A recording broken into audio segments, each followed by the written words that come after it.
Hata mimi anza nisukua nafasi hii kwa ajili ya mwimbaji mwenzetu Friend, sababu ya Mungu kumusindania na kuzinda hii tunzo ya Golden Boys East Africa. Sio kawaida, mbali ni kujitolea.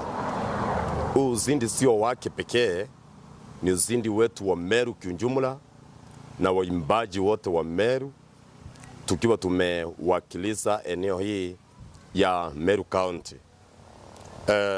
Friend amejitahidi sana na Mungu naje akamwezesha.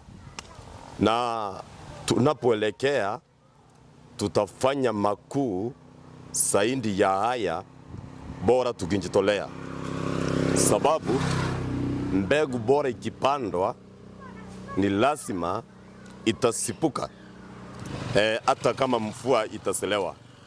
Kwa hivyo wakati huu ni wakati wa kufurahia sana, sababu ya ndugu yetu Friend. Ninaomba Mungu akampeleke mbali zaidi ya pale tuko sasa hivi.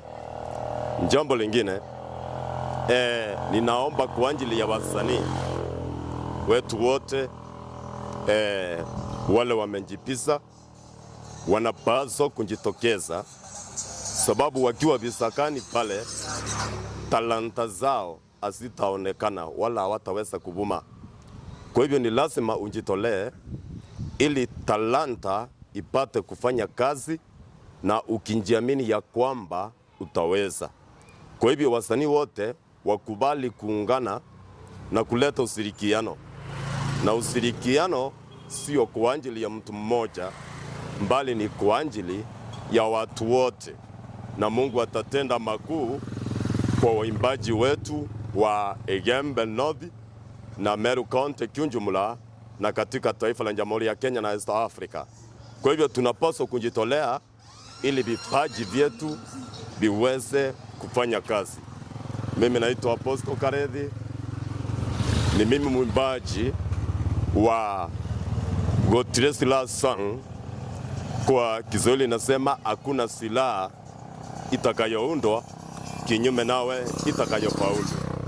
Ukiingia YouTube utanipata Gotire Silaha by Apostle Karethi na wimbo utatokea hapo. Asanteni sana.